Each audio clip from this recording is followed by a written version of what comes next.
you don't really need the Galaga combos to get your 0 to 50s. He has other ways to do it as well. Of course, he still has those crazy Galaga combos. And dang, man, my boy Bokchoyyy is going in. Yeah, that's 2 stocks in a minute. He was under 50% at the time. So he's Sado, not sure how to pronounce it, but he's going to have to figure something out.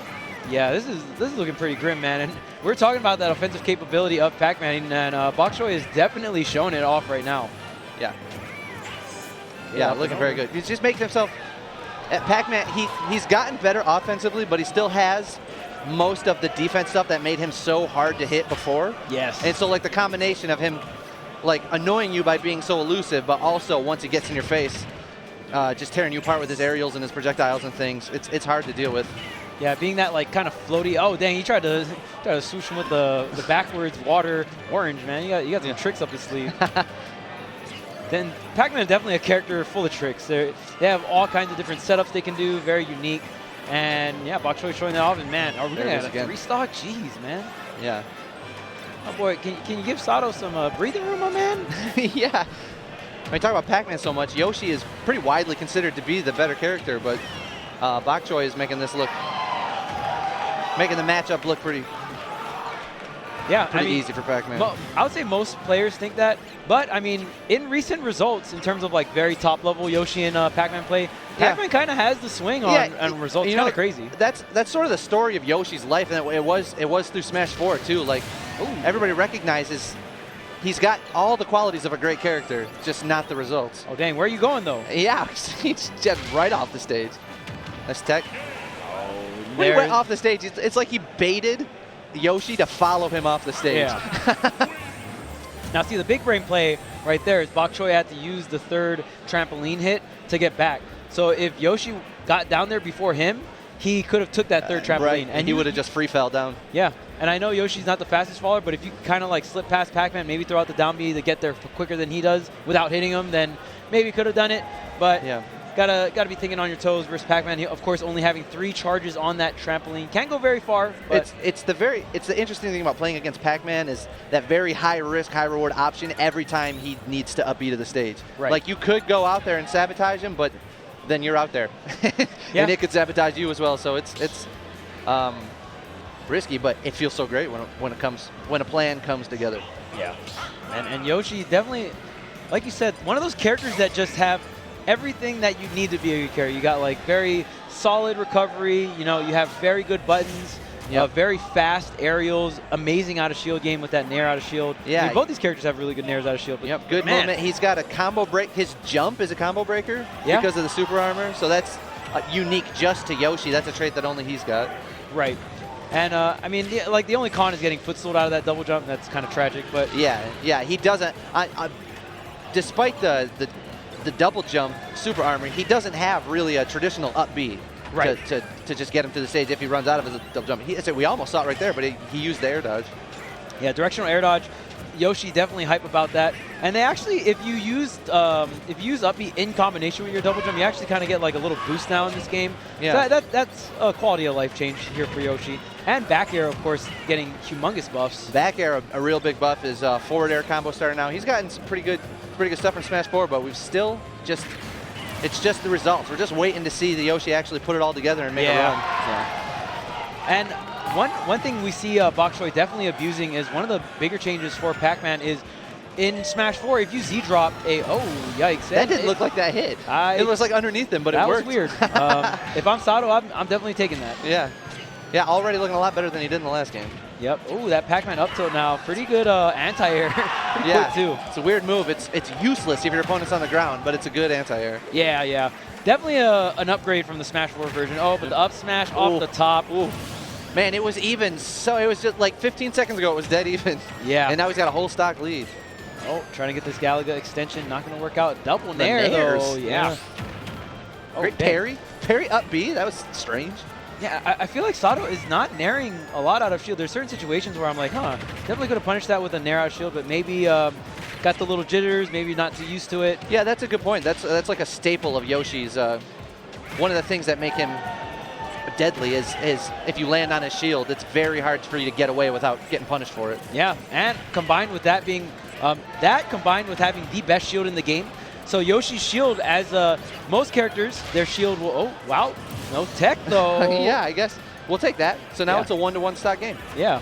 Yeah, most characters, their shield like gets smaller as it, gets damaged, but Yoshi's shield just grows, it turns black, and then it shield breaks. So his shield always covers his entire body. Right, you cannot shield poke Yoshi. Yes, And very, very nice. With a 3 or 4 frame nair out of shield on top of that makes him, you don't want to hit his shield usually, but we have not seen, like we were saying, we haven't seen Sado abuse that yet. All right, he's got Yoshi to 58 now. This is doable. This is a doable game. Yeah, Yoshi with the rage. Yoshi a heavy character, but Oh, the bell.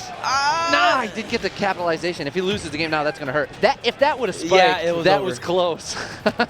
Oh man, so Sado looking a little worried there. Oh, sometimes you just gotta do it twice in a row. Bokchoyyy to get messed up on that. there was a point up where it seemed like Bokchoyyy was going to run away with this set. Yes.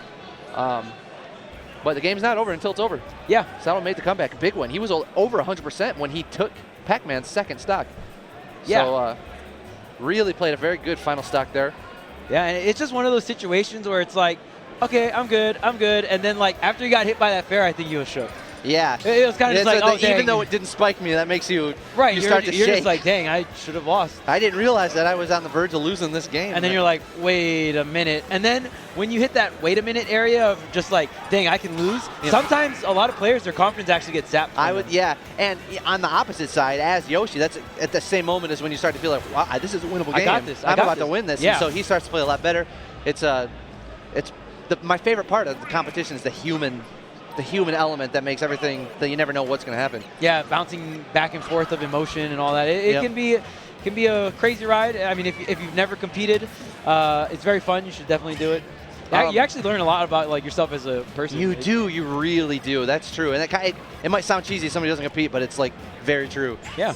And another thing that's kind of eccentric about Smash and Splash this year is not just the Swiss format, but the stage list is a little different than usual. Yeah. We've got Final Destination as a counter pick, Lila as a starter, and Unova as a counter pick, which is kind of 50-50 split on whether regions run Unova or not, but a lot of them don't. And this is actually the first time that I've seen it today. Yeah. And I mean, it's just, oh, he's trying to chase the melon. Oh, dang, don't die for it. Lucky to stick it back out of there to cover him retreating back to the ledge when he wasn't going to catch the melon. Yeah, and that's one thing I do like that Smash and Splash, it is still within the first year, so we're still trying to feel out what kind of stage list we're going to go with, for the remainder of Ultimate. And I do not shy away from tournaments, experimenting and trying out different stuff. We have a very large stage list here at Smash and Splash, and that's fine. 3 bands and modified DSR on top of that. Yeah, I really appreciate Smash and Splash for trying the things because, you don't know until you try it. And trying it at locals with 20 people and it's not going to give you the data you need to know if it should be a part of our rule set. Exactly. Oh man, and it's crazy because Bokchoyyy actually just like obliterated Sado game 1, just restocked him, and it's been so close ever since. Yeah. Now game number 2. Oh no. Wow. Yep. I'm not sure. He must not have had his jump. He used the up B already, so the air dodge was all he had left. Yeah. Right there, Bokchoyyy just doing a really good job of slowly, burning all the resources for Yoshi and finally getting that gift. But the back air on the return, 2 stocks apiece here, and we got ourselves a set. Bokchoyyy was sitting at 158, so basically anything from Yoshi was going to take the stock. And he got it without taking any extra damage. That being said, Bokchoyyy came back to life and put on 60 quick %. So he's trying to maintain some type of lead. He's doing a good job. For me, it's always weird to see Pac-Man just have such a strong combo game. Yeah, it's like 4-4 up smash. That was good. Yeah, and it's just like it's absolutely wild. And it's like not even Galaga stuff. Like this is just like this character can just do that, man. And that's why I think this character is actually like very viable in the current meta. And he's just really good. It's just it's kind of one of those weirder characters that you got to put a little bit of extra time and love to get really good. Yeah, into playing as and playing against both. Oh yeah, takes a little bit of experience. All right, well, Bokchoyyy going to come in with this lead, only really taking 35% that entire second stock. We'll see what Sado can reply with. Oh, man, the nairs are coming out. Ooh, trying to get down saucy. throw. Yeah, down throw. I actually don't know the name of them, but ground pound. Yeah, and that's another great Yoshi buff, is that forward tilt actually like is a launcher now, sets up for juggle situations. Yeah, pops him straight up. It's a really good juggle starter. Oh, wow, the armor going right through that bell. And one of the bigger changes I want to mention with Pac-Man as well, and we saw Bokchoyyy actually abuse this a lot, is in Smash 4, if you Z-dropped an item, it did not carry over the properties. But in this game, if you Z-drop any of Pac-Man's items, you keep the property. Yeah. So you're able to Z-drop Bell and still get the stun. That's like really, really good. Yeah, that's huge. And if you pick it back up, you can continue cycling through the other items. So you can like drop a Bell, pick it back up, turn it into a key, and throw it at him. Yeah. So that's a big one. All right, well. We saw Sado finally take the stock with a forward air that killed horizontally, and which is a little bit unusual. And I mean, same situation as game number 2. Right. Sado has max rage, but the melon. Meanders toward him and almost ends the set, but he's got 1 life left to give, and that'll do it. The boots. The backpack. Yep. Bokchoyyy going to close that one out. Really good stuff. I feel like really clutching out the second stock was a story to that set. Very, very important. He had the lead. Very important for just setup characters in general to work with that lead. So it's like, okay, like I'm Pac-Man. I still got that offensive capability, but it's easier to abuse the offense when you know they have to come into you.